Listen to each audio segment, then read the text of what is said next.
أعوذ بالله السميع العليم من الشيطان الرجيم بسم الله الرحمن الرحيم ألم تر كيف فعل ربك بعاد إرم ذات العماد التي لم يخلق مثلها في البلاد وثمود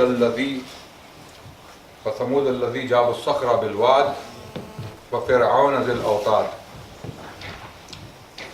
I recited these verses from the Quran to remind you about the importance of history. Allah subhanahu wa ta'ala uses history as a very powerful argument to remind you about the purpose of your lives. The purpose of life is to worship your Creator. Because He's so powerful, He's so wise, you submit to Him. You submit to His power and you submit to His wisdom. We are not more powerful than our Creator. We are not more wise than Him. Therefore we submit to Him. So Allah, to make that very point, gives us examples of those who came before us. Those who lived and died before us. Allah talks about their achievements, their monuments. Allah subhanahu wa ta'ala talks about how they used to carve mountains, how strong they were physically, how sophisticated they were. And despite all that, they are gone. What they took with them is what they did when they were alive. And if people did good, the reward was and will be good. If they did bad, the reward will be bad. For that very purpose, today we talk about the Mongol invasions. We learn from our history. History can never be ignored. Nations, people, communities, societies that forget their histories are also forgotten. I request that you turn your phones off, especially those kind of ringtones. Sorry? A connection problem? Okay then, we leave it. Thank you for Birmingham. You guys need to fix your aerials. Okay, so what we're going to do is, instead, we're going to use your footage later on, inshallah.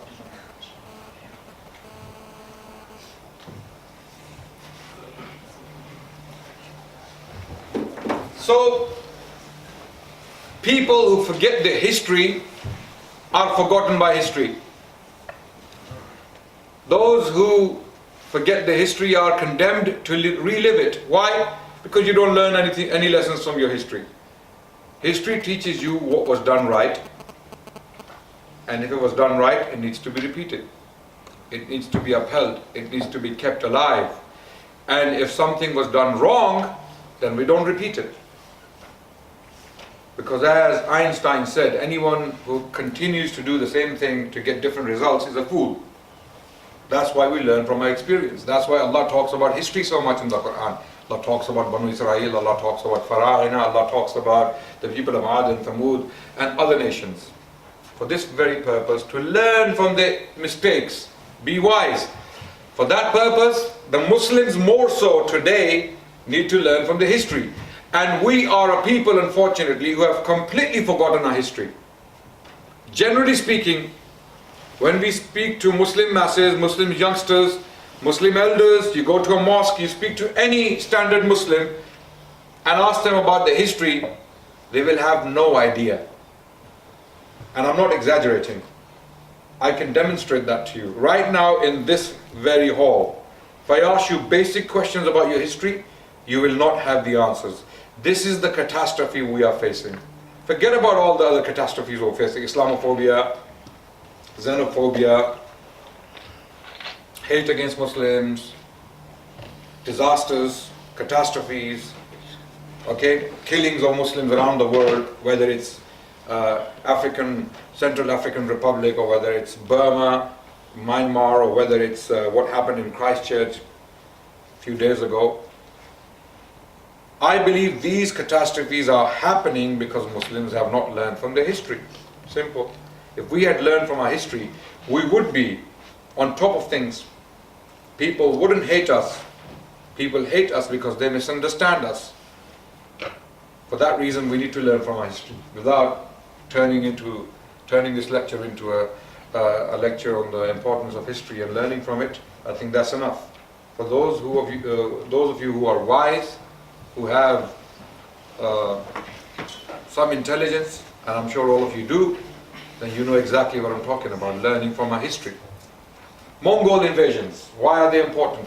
Because they are important because they were one of the biggest catastrophes in the history of humanity.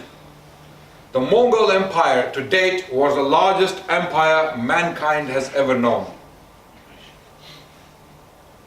The Umayyad Empire was the largest until the Mongol thing happened. The Umayyads, the Muslims, were governing from northern China to southern France. This was a promise made in the Quran. We as Muslims have a belief that God promised the believers the leadership or the rulership of earth. This is exactly what Surah 24 verse 55 states. أعوذ بالله من الشيطان الرجيم بسم الله الرحمن الرحيم وعد الله الذين آمنوا منكم وعملوا الصالحات ليستخلفنهم في الأرض كما استخلف الذين من قبلهم. It is a promise of Allah to those who believe among you that He will grant you succession in the land, so long as you believe and do righteous deeds and do not commit shirk, do not attribute or ascribe partners to Allah subhanahu wa ta'ala. Allah will give you rulership in the land, which is exactly what happened. Prophet Muhammad sallallahu alaihi wasallam dies in 632 CE, having overpowered the Arabian Peninsula, having brought the Arabian Peninsula under his rulership.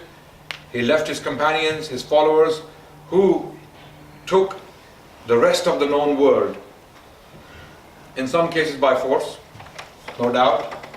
Muslims conquered lands by force. They never forced a population into Islam. This is a very important distinction which Muslims must make. Islam was never forced upon people by force. The territory of Islam was definitely conquered by force. Have no doubts about that, and do not be ashamed about that. The territory of Islam was definitely taken by force. Why? Because Muslims wanted to do good. Muslims wanted to bring about justice. There were cases where Jews and Christians were inviting the Muslims into their lands to come and liberate them from the oppressive powers that were governing them, such as the Persians, the Byzantines. In Spain, for example, when Tariq bin Ziyad landed there are Jewish historians who testify to the fact that the Jews opened the gates of their cities to invite the Muslims in as liberators. We cannot be ashamed of our history. Our history is great. It is amazing. It is magnificent. We have to be proud of our history because there is nothing to be ashamed of. Liberating people from oppression and tyranny is great. It's a virtue, and this is exactly what Muslims are out to do. Why? Because the Quran in chapter 21 verse 107 told the Muslims that the messenger of God, Muhammad sallallahu alaihi wasallam, has not been sent except as a mercy for the worlds. This was the mercy manifested by his followers throughout the world, throughout the globe. So Muslims ended up governing land from northern China and as far as southern France, and this was known as the Muslim civilization, where universities flourished, where Jews and Christians lived together, where people studied free of charge in institutions. Al-Andalus in Spain, there was a golden age for the Jews, there was a golden age for the Muslims, there was a golden age for peaceful Christians. Muslims, Jews and Christians coexisted. Same thing was happening in the Middle East. Same thing happened in the Ottoman lands later on, and then the Mughals came to power. That history is very unique in itself. We can talk about that another time. So the point I'm making is Muslim empire, if you want to call it that, or Muslim dominance of these lands brought about a civilization which lasted over 1,000 years. And within this civilization, scholars, poets, scientists, philosophers were produced by this civilization. So make no mistake, when people jump from ISIS to Prophet Muhammad, they have an agenda. They ignore 14 centuries of history of Islam for a reason. There is a deliberate. When people equate ISIS with the Prophet of Islam, they say, well, you know what they do? Muhammad equals ISIS. They make a jump like that. Muhammad, have you seen a rainbow? Have you ever seen a rainbow? It's curvy, right? So what they do is, they ignore anything that's between point A and point Z. There is nothing between Muhammad and ISIS as far as these bigots, Islamophobes, Islam haters, politicians, journalists, people who caused the Christchurch attack. They are not concerned about what happened in the middle. It is your job now as Muslims to learn about what happened in between point A and point Z, to explain to people that no, what you tell us is a lie. The reality is that a lot happened in between. There were universities, there were philosophers, there were poets, there were intellectuals, there were science experiments, there was mercy, there was justice, there was coexistence. There were Jewish scholars produced in their thousands under the Muslim rule. And the Jewish scholars called that the Golden Age. And this is not propaganda, by the way. What I'm telling you is not propaganda. It is history, which academics affirm. This is exactly what took place throughout the Muslim history. So have no shame about your history and about your faith. What the Prophet ﷺ did was great. And his fruit is not ISIS. His fruit was the Islamic civilization, the Muslim civilization from China to Spain. And this was the largest empire the world had ever known. This chunk. The promise made by the Quran was fulfilled to the letter. The companions of the Prophet Muhammad and their followers eventually ended up governing land from China to southern France, and this produced a golden age for people who were living in these lands. There is a book I strongly recommend to understand what I'm talking about. Write the name of the book. The book is Preaching of Islam by Professor Thomas Arnold. The book is quite old. Academics don't like to use old books. But this book has some facts you can learn from.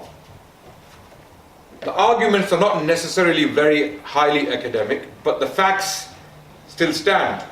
Preaching of Islam makes this very point, that Islam did a great job in bringing people together, in creating a civilization that directly inspired the European civilization or Western civilization. What we call the Western civilization today, it is directly in debt towards Islam and Muslims. This is another lecture. Mongol invasions, please, coming back to Mongol invasions. So Mongol Empire was the largest empire after the Umayyad rule. The Mongols took land very rapidly, and they created the largest empire the world has ever known. The Mongol record has not been broken yet. Even the British Empire was not larger than the Mongol Empire. The Mongols simply spread. Within a century, they had created the largest empire the world had ever known. So this was the territory Mongols took. Look how far they went. This is something you have to understand very quickly. They started from this region, Mongolia. They spread into China. They went into Tibet. They went into Persia. They took Baghdad. They were in Moscow. They went into Europe. They were in Poland and Hungary, Ukraine. They went very far. They took the world by a shock. The whole world was shaken by the Mongols. And the Muslims suffered the most. According to some untrustworthy estimates, because medieval estimates are always untrustworthy. Unfortunately, they can never be 100%. That's why there is such a vast variety of views on numbers when it comes to the Middle Ages. What happened during the Middle Ages, the number of armies, the number of men killed, the number of people who fell, the number of houses that were burnt, we can never be sure about the numbers. But there are some estimates that close to 10 million Muslims were killed in all of this region. All of this region, close to 10 million Muslims were killed by Genghis Khan and his progeny. This is a depiction of Genghis Khan, and he governed from 1206 to 1227. He was born in the region today known as Mongolia, and his history in itself is quite vast. We can do a lecture on him alone, which I won't do today. I will continue talking about the invasions and what caused them. Genghis Khan came to power in Mongolia. He united some of the Mongolian tribes. They were also known as Tatars, or Tatar in the Arabic language, okay, or Mughals in the Persian language. Later on, the Mughals of India were called Mughals in a derogatory way. You know, that word Mughal meant the Mongols. But the Mughals used to call themselves Taimurids, because they descended from Taimur, who was a conqueror in the 14th century in the same Central Asian region, which is another history in itself. I will be throwing a lot of things in the middle in this lecture, and if you want to research those things, you will have to go away and research them. I cannot possibly talk about all these things in this short presentation. So I will try my best to fit in as much information as possible, information that is relevant. So Genghis Khan, he united his tribes in Mongolia. These tribes were nomadic tribes. They lived on horse meat and horse milk. And even to this day, Central Asia, one of the best delicacies, like it or not, is horse meat. Do you watch Mark Wiens? You watch his vlogs. He was in Uzbekistan recently. By the way, do you know horse meat is halal? Yes. I've never had it. I wouldn't have it. But it is halal. It is halal. In Uzbekistan, which is a Muslim country, by population or demographically it's a Muslim country, people love horse meat there. Mark Wiens had plenty of it in those vlogs. So these people were nomadic people. They had a very simple lifestyle. They had a very tough lifestyle. And that tough lifestyle helped them what they achieved later on. They were battle hardened. Their terrain was tough. Their lives were tough. They were very immune to cold and warm weather. And their battle tactics or war tactics are very simple. We will talk about them later, inshallah. If I don't, please do remind me during the Q&A as to what made them so successful against their adversaries. Why were they so successful against the enemies? How did they come to power so quickly? Why were people made of wool? Were Muslim armies made of wool who were fighting them? No.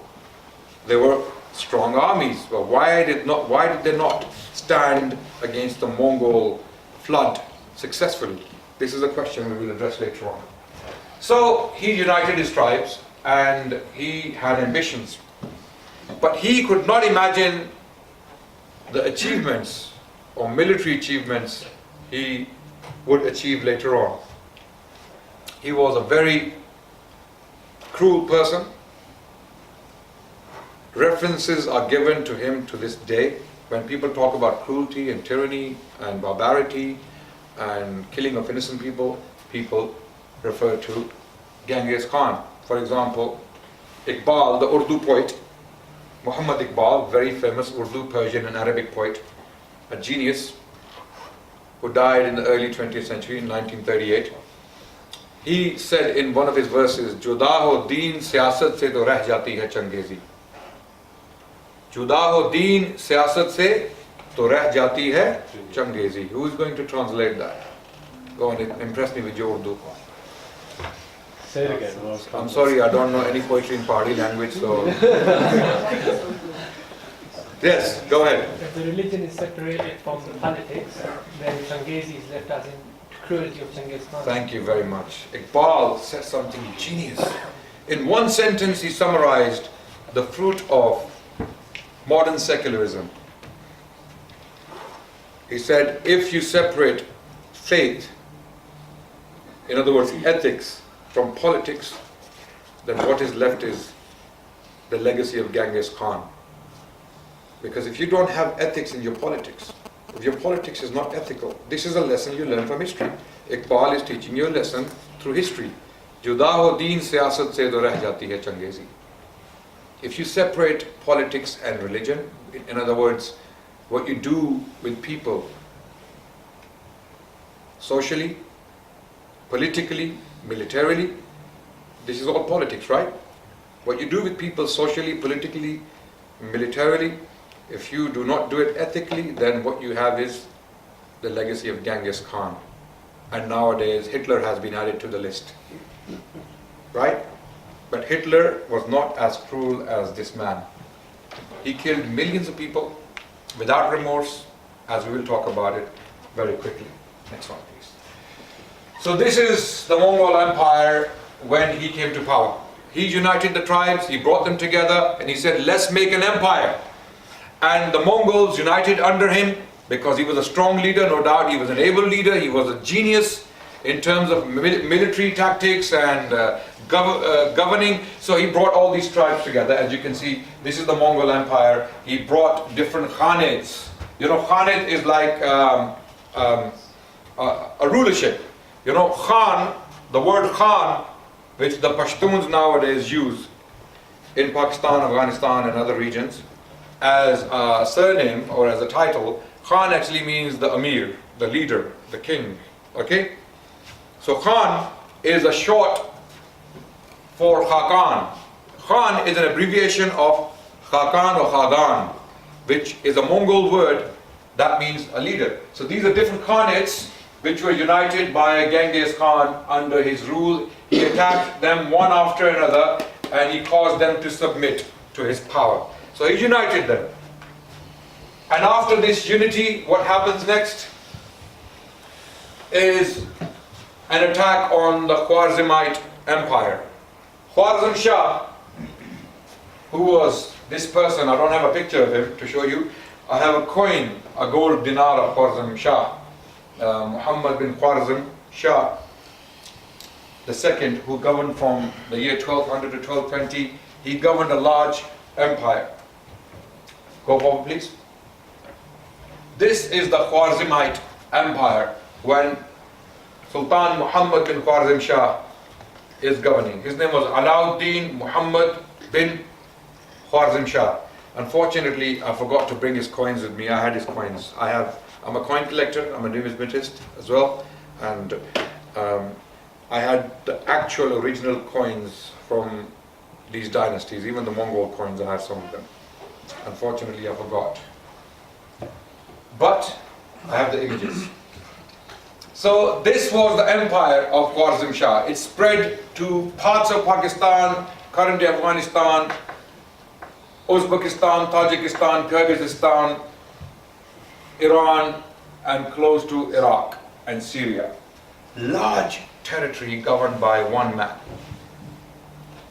And Ibn al-Athir, rahmatullah alayhi, a 13th century historian, you're not getting bored, are you? No. Are you sure? Yeah. I have ways to entertain you. History should not bore you. If history is making you sleep, then you need a slap to wake up.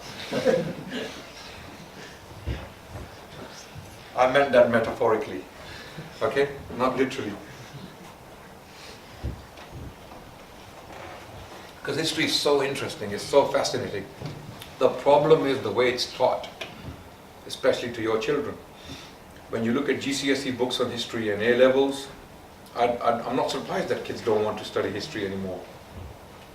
Why would you want to study the appeasement theory? Right? Or what happened in the Second World War, or what Hitler was doing. It's important to know that. But to force children to study that boring stuff, you know, about the Second World War and other things like that, there is more interesting history. Teach them Roman Empire. Teach them about the Greeks. Teach them about other empires so people can take interest, children can find. And when you teach people history, teach them history with substance, with material evidence so people can touch and appreciate. So there's a reason why history is not taught the way it's taught, unfortunately. Anyway, coming back to that issue. So this was a large empire governed by Alauddin Muhammad bin Khwarizm Shah. And Genghis Khan, who was here in this region and beyond, wanted a piece of his empire. So he was looking for an excuse. He was looking for his Pearl Harbor. Yes? You know what that is, yeah? Yeah, he was looking for his Pearl Harbor. Or he was looking for other excuses to attack the empire.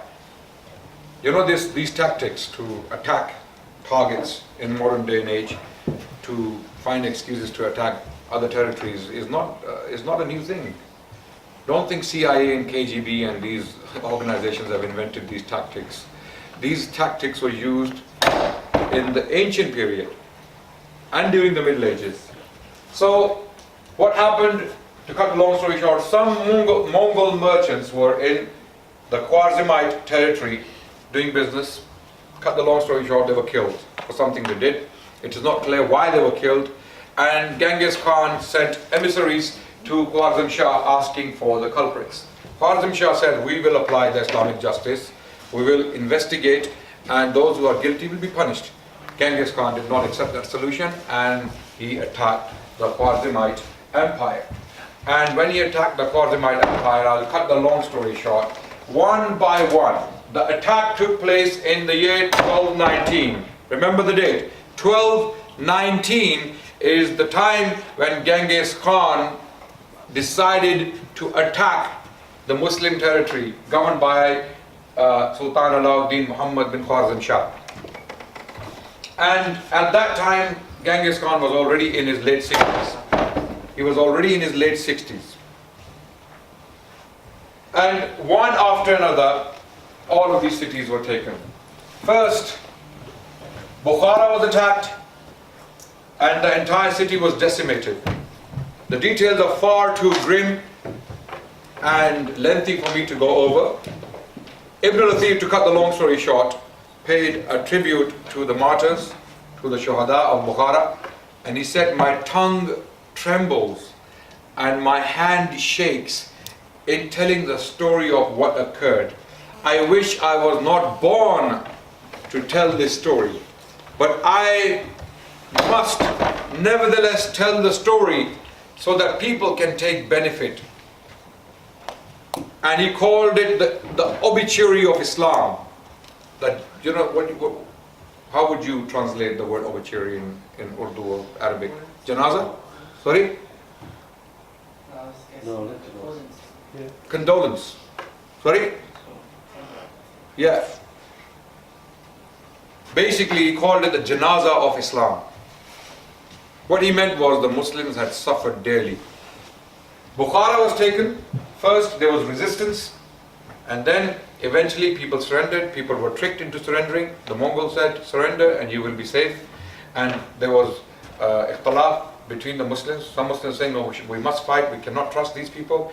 Others said, no, they are ethnically the same people. The Mongols are Turkic. So are we. We are Muslims. They are not Muslims, but we are the same people. Ethnically, they will not, you know, because even despite Mongols not being Muslims, there were certain standards the Turkic tribes lived by. So the people of Bukhara were under the impression that we will be treated differently by the Mongols. But they were wrong. As soon as the Mongols took over, they kept the population on the one side, and there was a group of Muslims in Bukhara who resisted, and they were besieged in the citadel. Eventually the citadel fell, and Ibn al-Athir tells us the story that women were raped in front of their relatives, literally raped. And a lot of this has taken place in modern day and age. Unfortunately, when you read the stories of what's happening in places like Syria, you know, things like that happen in Afghanistan and other parts of the world. When wars happen, these ugly things do take place. That's why wars are not a good thing. That's why wars are not a good thing. this is what happens. So a lot of these things took place, and Muslims were systematically killed. Many people were enslaved, and some people were able to make away with their lives, and they took refuge in the city of Mosul, where Ibn al-Athir personally witnessed the refugees. He met the refugees. It is like someone like you go to Turkey and you see the Syrian refugees coming, having been devastated and raped and killed and injured and all sorts of things. So Ibn al-Athir saw all of that, and he was very disturbed by what he saw. The treatment the Muslims had received, the Muslims of Bukhara had received at the hands of the Mongols, was completely devastating for the minds of the Muslims who came across it. So Ibn al-Athir writes about it. He was alive at the time.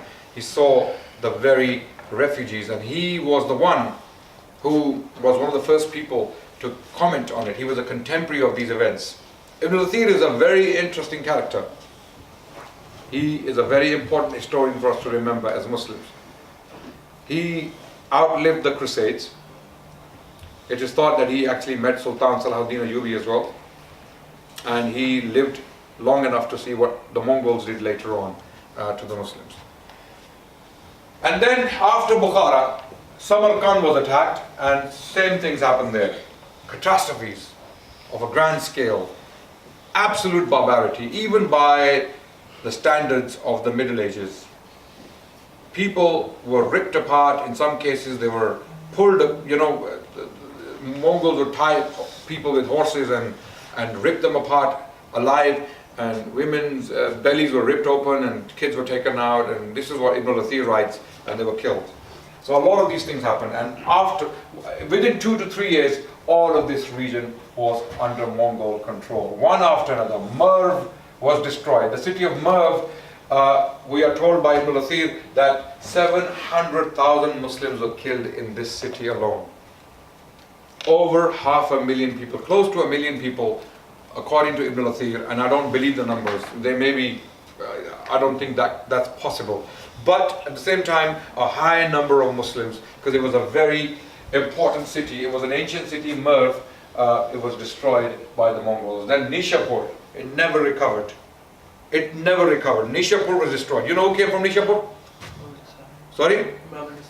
Imam an-Nasai. No. No. Who came from Nishapur? Imam Muslim. Imam Muslim bin Hajjaj Nishapuri. Remember? Sahih Muslim, yes? You know about Sahih Muslim? Yes. So Nishapur was destroyed, never to recover. Herat, which is in Afghanistan, current day Afghanistan. So these are the modern boundaries. You can see that, these modern boundaries. This is Afghanistan. This is Pakistan currently. Okay? So all of this was completely decimated. Isfahan. All of these cities were taken by the Mongols within 2 to 3 years. 1219 when Genghis Khan came in, and by 1222-23 all of this territory had been taken. Now Khwarazm Shah, who was supposed to be fighting back, moved from city to city to save his life and his family and his wealth. He kept moving with his treasure and eventually ended up dying soon after. In 1220 Khwarazm Shah was dead, when the Mongol invasion was still going on. He was on the run, he died. His son Jalaluddin bin Muhammad Khwarazm Shah, please go back. Jalaluddin, this is his coin. Jalaluddin Khwarazm Shah, who governed for another 10 years, also tried to fight back against the Mongols, but he could not be successful because there was division within the Muslim ranks. Muslims are fighting each other. Khwarazm Shah ended up fighting his brother, one of his brothers, and that destroyed his power. He was not powerful enough to fight the Mongols. Okay, the dynamics were very, very complicated at the time. The Muslim power was divided. As soon as the Mongols attacked, people rose and they started to claim power. They were fighting against Mongols and they were fighting against their own people. If the Muslims had a united front militarily, Mongols could never achieve what they did. It's not that the Mongols were invincible. They were humans.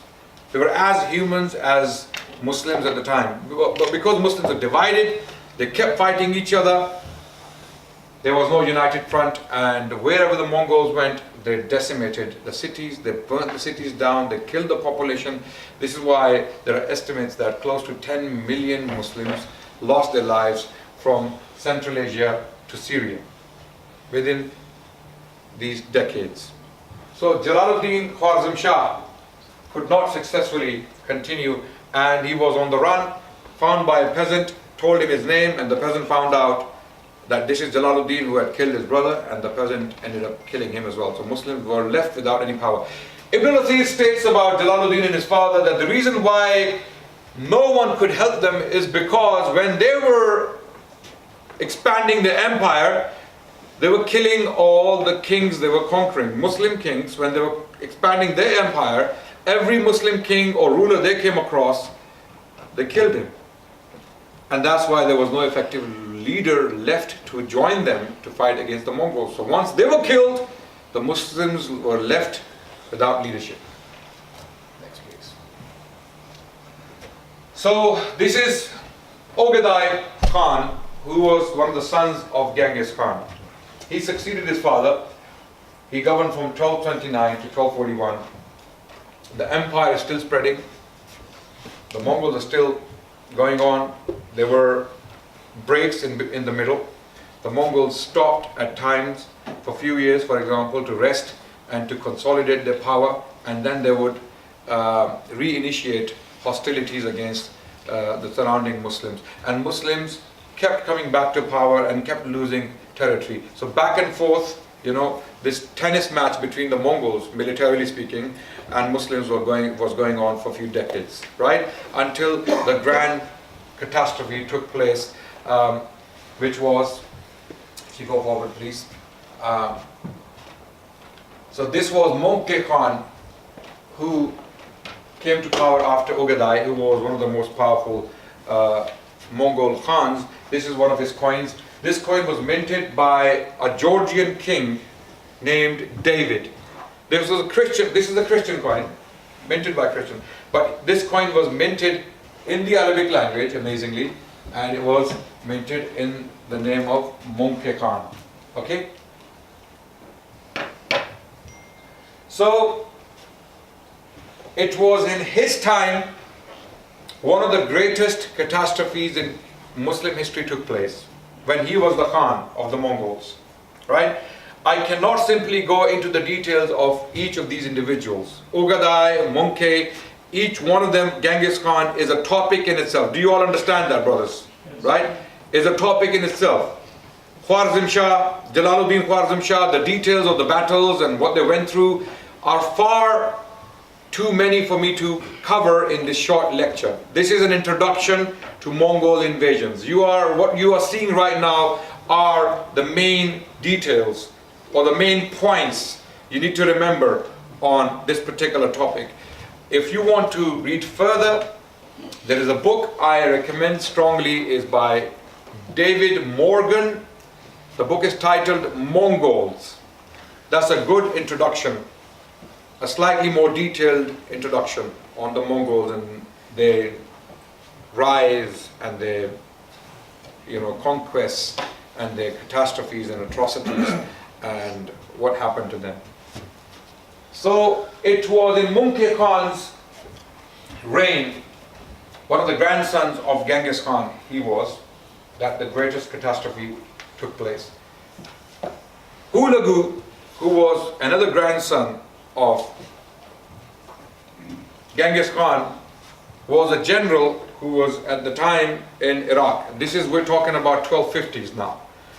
About 30 years removed from Genghis Khan, right? Genghis Khan died aged 72 in 1220s, okay? And his children continued the onslaught because the father had created an empire and he had initiated the hostilities, and he had created an even bigger empire, having taken all this Muslim territory from Khwarizmites, right? Now his sons had to maintain it, they had to sustain it, and they had learnt from their father well. They tried to expand.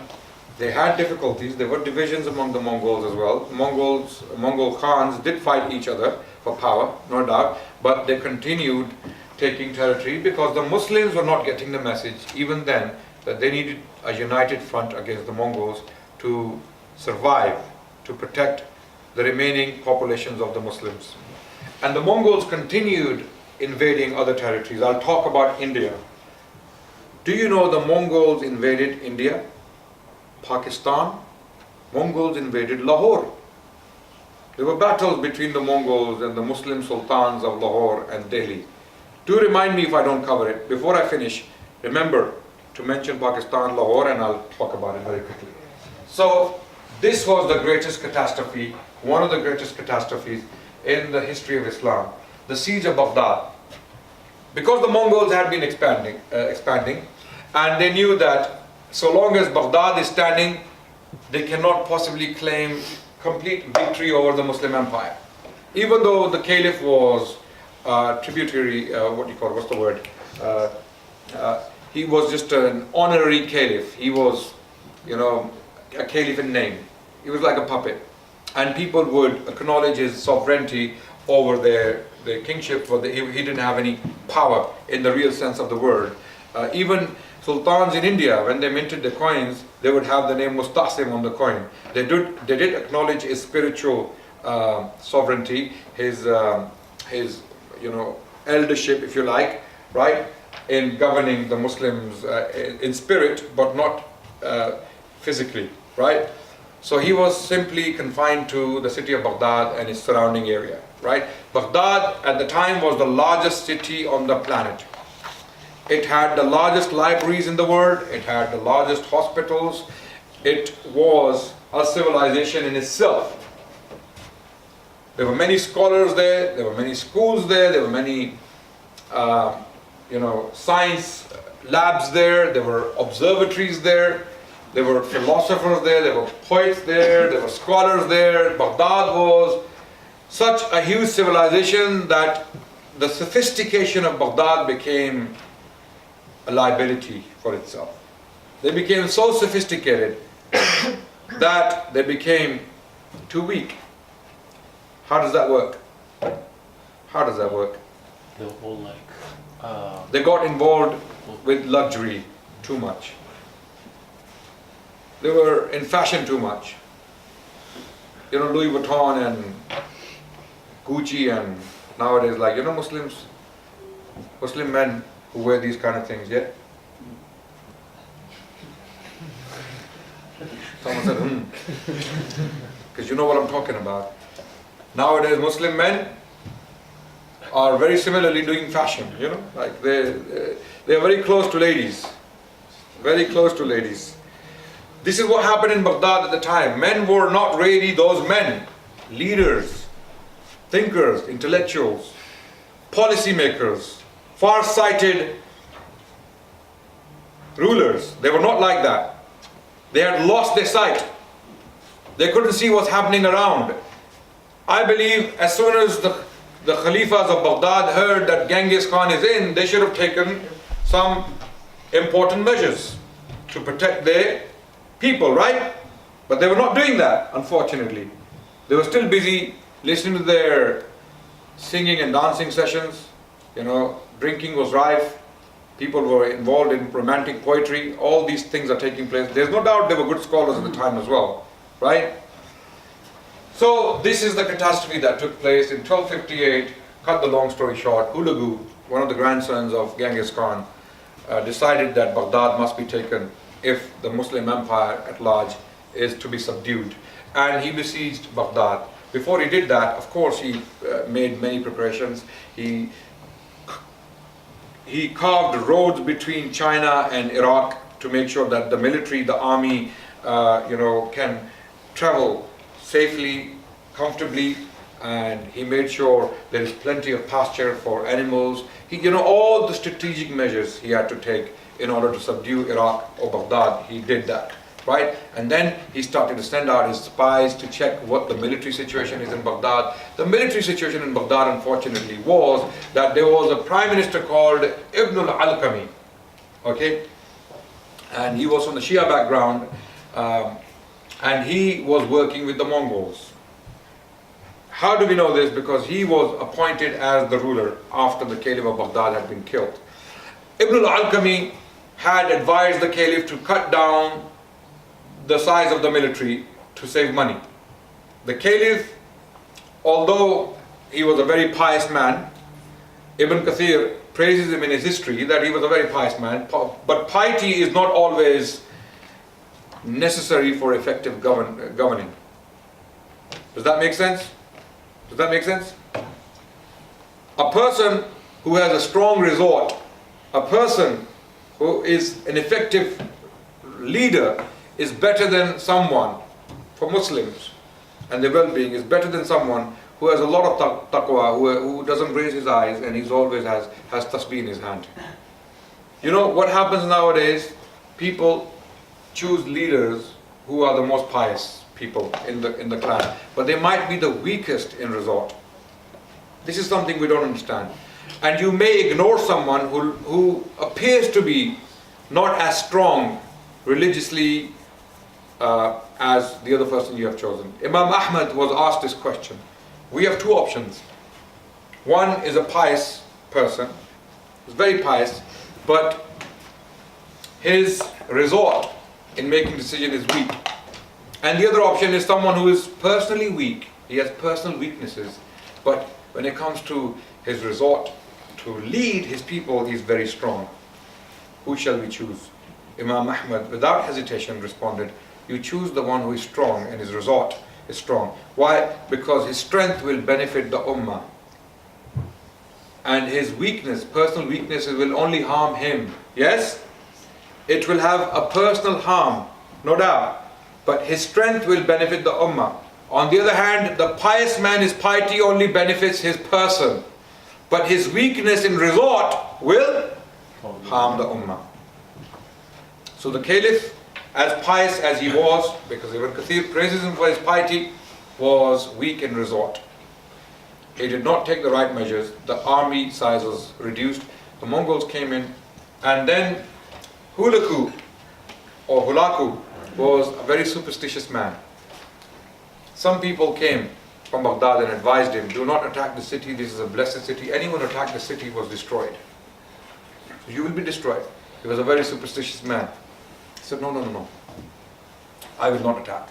Then there was another astrologer and an astronomer called Nasiruddin al-Tusi, very famous man, also from the Shia background, advised Hulaku to attack the city of Baghdad and do not care about these superstitious ideas. Cut the long story short, the attack was done, many people were killed, and people tried to resist, and the resistance was naturally limited because the Caliph had reduced the size of the army, and there were many traitors who had joined the Mongols, including Muslims who had joined the Mongols to attack. There were Christians in Mongol army, Georgians, for example, Georgian mercenaries. There were people from the Shia background, Ismaili background, who were supporting the Mongol army. These are historic facts, by the way. I'm not trying to inflate some kind of dislikeness or hate against a particular community. These are historic facts. I'm only telling you history. My purpose is not to raise, because there were Muslims, there were Sunni Muslims who were in the Mongol army. There were Sunni Muslims, traitors, who were in the Mongol army, who were fighting against the city of Baghdad. So this is the point I'm making, right? It's very clear that there were a number of different people. So what happened? The Mongols eventually ended up entering the city, and they started the massacre of the population. For 40 days, non-stop, the Mongol army was killing Sunni Muslims in particular. The Shia quarter and the Christian quarter was left alone, because a large portion of the Mongol army was from the Shia background and from the Christian background, because Georgian Christians were there and the Shias were there, so they were left alone. But the rest of the population was slaughtered without mercy. Ibn Kathir narrates that a Mongol woman would come. This is how weak the Muslims had become at the time. A Mongol woman would come, she would line the Muslims up, men, and one after another she would be killing them. She would be executing them. And they would be standing there in submission, waiting for the turn. A woman, a Mongol woman would do that. Alone. Alone. Ibn al-Athir also states that a Mongol man would come and he would find 100 men standing and he would start killing them, executing them. The Muslims of the city of Baghdad had become so weakened and so feminine that they could not defend themselves because of their fashions and their, acquaintance with luxury and nice clothes and nice curtains and nice carpets and nice chandeliers and fountains and all these things. These were civilized people, right? Fighting a barbaric clan, right? This is what it was. They had become so civilized. Are you listening? They had become so accustomed to ease and luxury that they could not anymore resist their executioner, someone who's executing them, right? This is how cowardly these people had become, unfortunately. Or another reason could be that they were completely terrified. They were terrorized. What they had seen with the Mongols. Mongols are scary creatures. And they would definitely make a point of driving terror to the hearts of people by committing inhumane atrocities. Deliberately, they would advertise their atrocities. They would magnify their atrocities for people to know that if you resist, this will occur. This will happen to you. So they would deliberately do barbaric things to the cities they have taken and to the people they are killing. So close to 1 million people lost their lives, including many scholars. And before this happened, Hulagu had asked all the dignitaries of the city of Baghdad to come out and meet him. Caliph came with almost 700 dignitaries from Baghdad. That included poets, scholars, intellectuals, businessmen, leaders, military generals, important advisors, and the Caliph. All of them were killed except few. They were kept alive. All of them were killed immediately. The Mongols got their hand, and can you imagine the cream of the crop they destroyed in this one day? Can you imagine how many intellectuals and how many minds they destroyed in one day? No one can imagine that. This was a great catastrophe. This was a huge catastrophe for the Muslims. And scholars killed within this particular group, people like the son of Ibn al-Jawzi. You know who Ibn al-Jawzi is? Ibn al-Jawzi is one of the greatest scholars in the history of Islam who ever lived. This is not Ibn al-Qayyim al-Jawziyah. I'm not talking about him. I'm talking about Sheikh Abul Farj Abdurrahman ibn al-Jawzi, the author of Tilbis Iblis. Have you seen the book, The Devil's Deception? Yeah. Okay. He wrote the book. Ibn al-Jawzi was one of the greatest scholars who lived in Baghdad. His very son was killed among the victims by the Mongols. And many more scholars like that were killed in Baghdad. So Baghdad was completely decimated. Now a greater catastrophe, the Library of Baghdad. The Library of Baghdad, which was second to none in the entire history of humanity. The books therein were lost. You cannot imagine. I'm talking about even Greek knowledge was lost in there. Because many manuscripts belong to the Greek legacy. Many Greek works were translated into Arabic during the early Abbasid period, and they were still in this library. This library contained books going back to the time of the Prophet ﷺ. Masahif, the Quran, books of Hadith, possibly some handwritten copies of people like Imam Ahmad, Imam Bukhari, Imam Muslim. Some very important stuff Muslims had accumulated over the past 5 centuries was destroyed systematically. All these books were thrown in the river Tigris that runs through Baghdad, and the water of the river became black. It was black, and Mongol horses were riding on top of books, and they had no idea what's underneath them.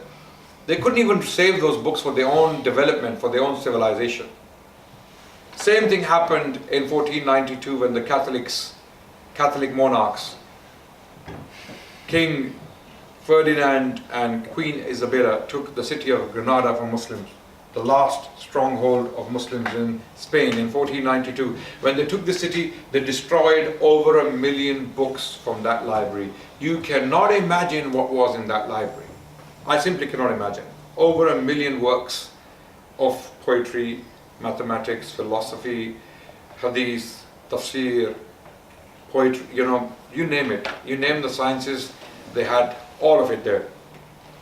So it is not the legacy of Muslims to burn libraries. Rather, the legacy of Muslims is to build libraries. If you are not building libraries, you're not following your predecessors. Let me tell you that much. If you are not book lovers, Muslims were the most bookly people in human history. Did you know that? Muslims were the most bookly people in human history. Today, Muslims have become the most bookless people in human existence. We have more interest in other things, cars, collecting stupid things, right? We have no interest in history, we have no interest in literature, reading, book collecting. We are more interested in other things, and that's why we are the way we are. We do not have leadership in universities, we do not have leadership in political circles, we do not have leadership, effective leadership.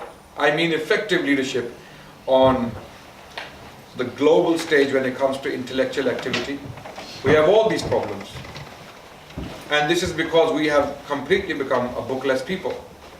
We need to go back to books. We need to go back to building libraries. Despite what happened in history, we must continue. We must continue working for the betterment of this planet. To make this world a better place, you need books. Because if the books get into the wrong hands, then you get people like so-called intellectuals who are peddling hate against you, using books in the wrong way. If you do not read books, you cannot defend yourselves. You have no defense.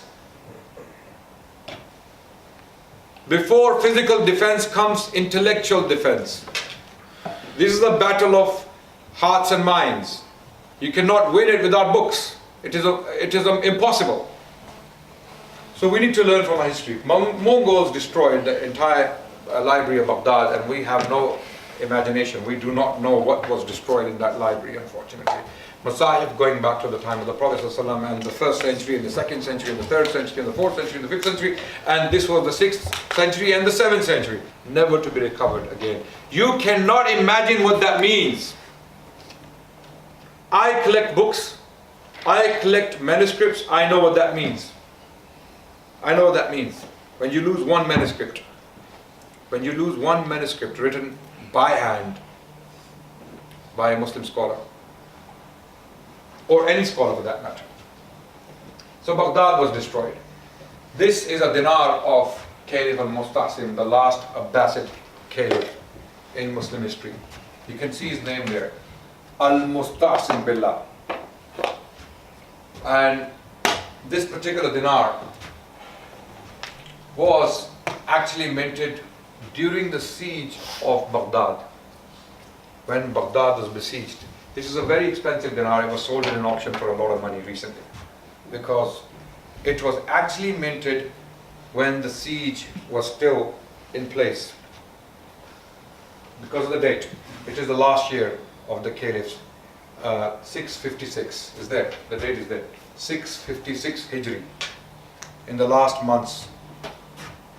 So what happened to the caliph? Having seen the destruction with his own eyes, having seen the killing of his own children, his own sisters imprisoned, he was kicked to death. He was rolled into a carpet, and there are, according to some of the reports, he was thrown into a dungeon with his treasure where he had gold and silver, and he was asked by the Mongols to eat that gold that you kept and did not spend on military development. Gold that you kept and did not spend on army, eat it now. I don't know how authentic these reports are, but there are reports that he was rolled into a carpet, a Mongol way of killing dignitaries, a Mongol way of soft death. He was rolled into a carpet and he was trampled over by horses or kicked to death. Al-Mustasim Billah, the last caliph of Baghdad, died in this way. Then 2 years later came a very good news for the Muslims. again, cut the long story short, I think the lecture has already gone on for a very long time. I want to quickly talk about what happened afterwards. Mongols were a test from Allah. They were a trial from Allah. Call it a punishment for Muslim negligence towards Islam. Call it a trial, a test. It may be anything. We don't know what Allah meant to do. Allah's hikmah, Allah's wisdom is with Him. Whether Allah was trying to teach Muslims a lesson, whether Allah was trying to change the course of history, whether Allah was trying to reshuffle because we believe in Allah's hikmah. You know, we are not like atheists that, oh, bad things happen, therefore there is no God. Actually, when something happens, you know someone exists, right? If you are in a dark room and you get a slap, what's the first conclusion? What's the first conclusion? There is someone else there. Do you understand? If you are in a dark room alone and then you get a chanda, you know what that means, yeah? Yeah? In the Punjabi language, that means a hard Pakistani slap. You know? The one you, with a loose hand, yeah? You know, in Pakistan when people fight, they slap each other. Before the punches, not that I'm trying to promote this part or this side of the Pakistani culture, because I grew up in Pakistan. I used to see that very often. When people fight, the first thing that happens is a slap. People think that's feminine, but that's actually not. That's part of the culture, right? So,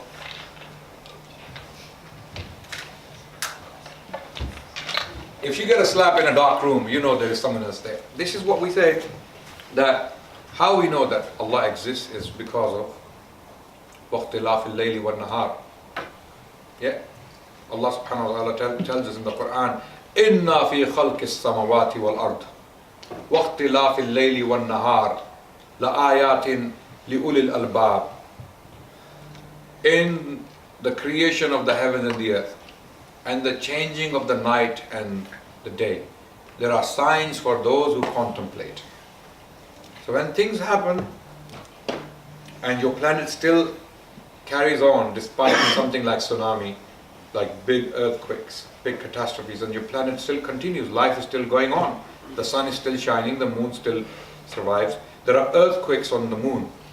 People say, why are they happening? I say they are happening because Allah is trying to show you that this happens, and despite this happening, you still live. You still live. The one who created you, He gives you a shake, you know, every now and then. Wake up. I am the one who created you. I am the one who's sustaining you. Because any more of this can cause your life to collapse. You only get enough of a shake for you to realize, for you to wake up. So, in 1260, the Mongols were making their way towards Syria, and they had taken parts of Syria. They had taken the city of Damascus, and many Muslims had been captured. And what the Mongols would do very often is to use the captives to fight against the Muslim brothers. And if they did not fight against the Muslim brothers, they would be killed. Sometimes Muslim captives were used as human shields in wars. So when there's a war going on, there are arrows coming down, they would hold the Muslim in front of them so that he's shot. So Mongols had these very barbaric tactics. What were their military tactics? They wore very light armor, and in their clothes they would wear a silk shirt. Right? When an arrow would penetrate the body, they would easily pull out the arrow with the silk shirt. Right? It would bring it out. So they had very genius ideas, simple ideas. They used shorter horses. It were the Mongol horses that enabled them to do what they did. These were some of the military tactics they had. They traveled very light. They rode very light. Other armies against them would come in armor, like with iron, big iron things hanging on them, and they would find it very difficult to fight. But the Mongols had certain tactics. They had charging horses with archers, something which the Mughals used later on, and they conquered India by doing that. Babur, the first Mughal emperor. A lot of these tactics were borrowed later on by other military establishments. In 1260, to cut the long story short, the Muslims of Egypt, who were governed by a people later on called the Mamluks, literally the owned ones, the possessed ones, because they were slaves who had become king. Right? There were two slave dynasties in the history of Islam. whereby slaves became kings, right? These slaves came from Turkic background. They were very similar ethnically to the Mongols, right? They were bought specifically for one purpose. They were trained in military arts so that they can become helpers to their masters. Usually sultans, kings would buy slaves and train them in military arts so that they can have their loyalty. Sultans in the Middle Ages, in the Middle East in particular, couldn't always rely on the loyalty of their own tribes and their cousins and their uncles. So for that reason, to avoid that trouble, they would buy 1,000 slaves, 2,000 slaves from Central Asian markets and train them in military arts. And some of these slaves would become so good that they would become generals, and from generals eventually they became sultans. This happened in two places. One was Egypt, where the Mamluks governed, and the other place was, who knows? Go on, impress me. Impress me with your history. Syria. It's in Turkey. A place very far from Egypt and Syria. Pakistan. Yeah, that's quite far. China. India. India. The Delhi Sultanate. I said it first. The Delhi Sultanate. The Delhi Sultanate, which consisted of entirely of slaves governing as kings. Very powerful monarchs governed from the year 1200 onwards, and they remained in power in some shape or another until 1526, when the Mughals came in. When Mughals came in and removed the slave dynasty from power. So the last slave dynasty in India was the Lodi dynasty, and the first powerful king of the slave dynasty in India was a man called Qutbuddin Aybak. It's a very Turkish name. He was a Turkic slave, also bought from Central Asian markets and trained in military arts, who after the death of his master, who was Shahabuddin Ghori, Muhammad bin Sam Shahabuddin Ghori, who had fought many major battles in northern India against some Hindu kings. When he died, and you know where he's buried? Who's from Gujar Khan here? Mirpur? Gujar Khan? Yeah. You're from Gujar Khan? Wow. You know Shahabuddin Ghori is actually buried in your city. When you go back next time, ask them, where is Ghori's tomb? They will take you there. He was killed there, he was buried there. He was assassinated in his tent. He was one of the major invaders of North India. Okay? And then when he died, his very slave named Qutbuddin Aybak came to power. This happened in 1206, and Aybak governed for 4 years, and he fell from his horse playing something like polo. He fell from his horse in Lahore, and then he died, and he's buried in a place called Anarkali in Lahore. Okay? Then came to power Sultan Shamsuddin Iltutmish, who was also a Turkic slave belonging to the same clan. He governed for the next almost 26 years until 1236. Then his daughter Radia Sultana came to power for 4 years, who was a woman, the first woman ruler in the history of Islam in India. Okay, she was very effective, very famous, very well known. There are dramas and movies made on her. Her coins are very expensive, very rare coins. Okay, and then came to power another man after her, one of the most powerful figures in Indian history in those times. And now when these people are governing, when Iltutmish, his daughter, and the Sultan that came after, Ghiyasuddin Balban, when these guys are governing, the Mongols are invading India non-stop. They're invading India, and these sultans are fighting against the Mongols, protecting India. You know, when you hear this narrative on the Indian news in the mouths of Hindutva activists and extremist right-wing Hindu, in some cases terrorists, when you hear them on the news, on Indian channels, that Muslims, they brought nothing but suffering to India, they decimated the population, if the Muslims did not defend India against Mongol invasions, just one favor of Muslims, forget about everything else. Forget about all the Muslim libraries, all the Muslim scholars, all the poetry in Persian, all the books written in Sanskrit during the Muslim rule. Audrey Trusk is a scholar who has written a book to prove this very point, that under the Muslim rules, when the Mughals were governing India, the Hindus and the culture and the language flourished. There was a Sanskrit renaissance due to the Mughal rule, right? So all of this, put it aside, one favor alone of the Muslim sultans towards India is enough for Indians to appreciate. And what is that? Resisting against Mongol invasions at a cost which was very, very heavy. To cite one case in particular, Mongols invaded Lahore when Sultan Ghiyasuddin Balban, also a Turkic sultan belonging to the slave class who had become the king of India, North India. And these were very strong, observant Muslims. They were very strong Muslims, these people. They had weaknesses, no doubt. They had personal weaknesses. They probably did drink. They probably did have their dance sessions and all that. That was part of ruling at the time, right? But they had very strong attachment to Islam at the same time.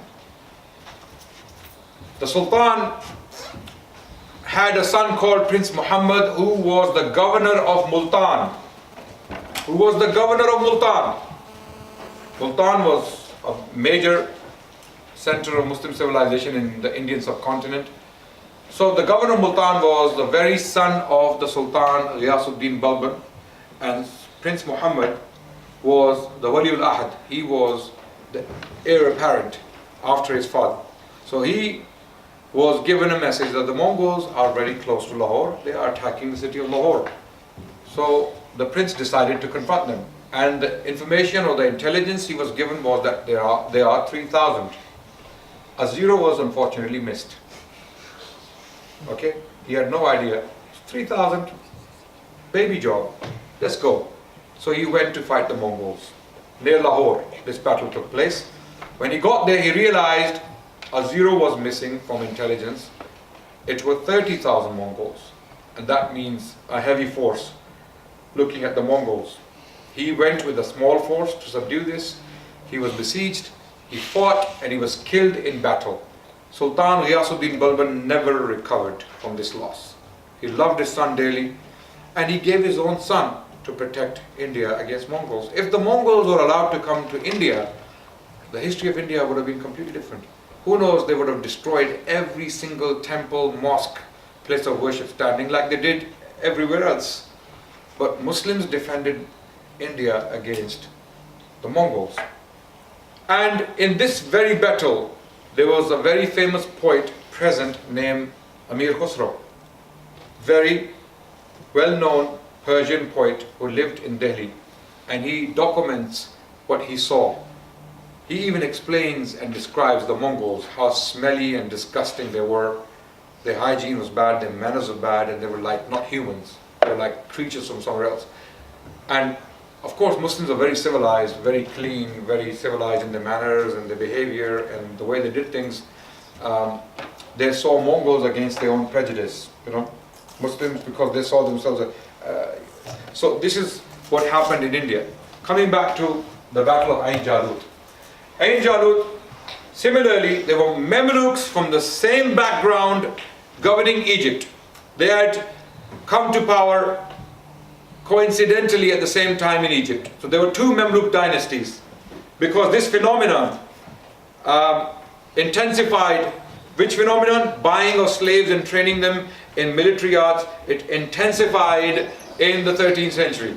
And this was the outcome. The outcome was slave kings who became so powerful that they became kings. They became the sultans, right? So in this case, the sultan was Saifuddin al-Quds, or Al-Qutuz. Qutuz was actually sold into slavery, but he was not Turkic.